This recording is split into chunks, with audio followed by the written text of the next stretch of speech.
ପଫୁଲାଇ ପୁଅ ସରକାରୀ ଚାକିରି କରିଛି ଆଉ ଭଲ ପଇସା ବି ରୋଜଗାର କରୁଛି ଆଉ ସେ ଏବେ ଛୁଟିରେ ଘରକୁ ଆଇଛି ଆଉ ତା ଆଗରେ ପ୍ରସ୍ତାବ ରଖିଲେ କେମିତି ହୁଅନ୍ତା? ହଁ ହଁ ଭଲ ହବ। ସମସ୍ତେ କଣ କହୁଛ ଭାଇ ମାନେ? ହଁ ଭଲ ହବ ସମସ୍ତେ ଚାଲ। ସମସ୍ତେ ଯିବା। ଚାଲ, ଚାଲ, ଯିବା, ଚାଲ।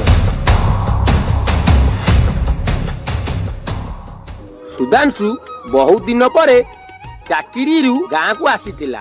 ଗାଁରେ ନିର୍ମାଣ ଚାଲିଥିବା ପାଠାଗାରଟିକୁ ସମ୍ପୂର୍ଣ୍ଣ କରିବା ପାଇଁ ସୁଧାଂଶୁର ଘର ପାଖକୁ ଗ୍ରାମବାସୀ ମାନେ ଏକତ୍ରିତ ହୋଇ ଯାଇଛନ୍ତି।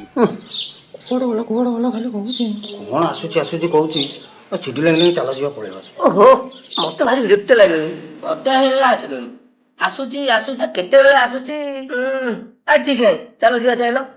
ବଡ ଲୋକିଆ କଥା ଆର ଟିକେ ହେଲେ ବି ଖାତି ନାହିଁ। ମୁଁ ଏଥିପାଇଁ ଆସୁନଥିଲି। ଧର ପାଟି କର ନା, ବଡ ଲୋକିଆ କଥା ଆମେ ଆସିଛି, ଆମ ଦରକାର ବୋଲି ଆସିଛେ ନା। ଆଉ ଦୋକାନ ନା ଚୋପା ଏଠି ଗାଁ ଲୋକକୁ ବଡ ଲୋକିଆ ଛଇତେ କହୁଛି। ର ପାଟି କରନା, ଆମର କାମ ଅଛି ବୋଲି ଆମେ ଆଇଛେ। ବଡ ଲୋକିଆ କଥା ଟିକେ ଡେରିରେ ଆସିବ, ଅପେକ୍ଷା କରିବା ଆଉ।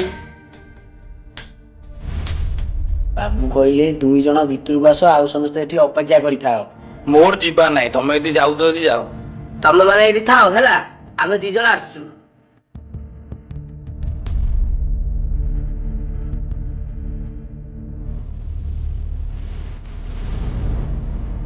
ପାଠ ନା ଚୋପା ପଡୁଛି, ସାଧାରଣ ଜ୍ଞାନ ନାହିଁ ଟୋଟାଲି। ପ୍ରକୃତରେ ସାଧାରଣ ଜ୍ଞାନ ହରେଇ ଆମେ ଏଠାକୁ ଆସିଛେ।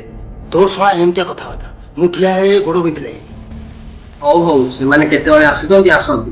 ଚାଲ ଆମେ ପାଖ ଦୋକାନକୁ ଯାଇ ଚା ପିଇବା। ହଉ ଚାଲ। ସମସ୍ତେ ଚାହା ଦୋକାନକୁ ଯାଇ ଚାହା ପିଇ ସାରି ଅପେକ୍ଷା କରିଛନ୍ତି ସଦା ଆଉ ରଘୁକୁ। ସନ୍ଧ୍ୟା ହୋଇଗଲା।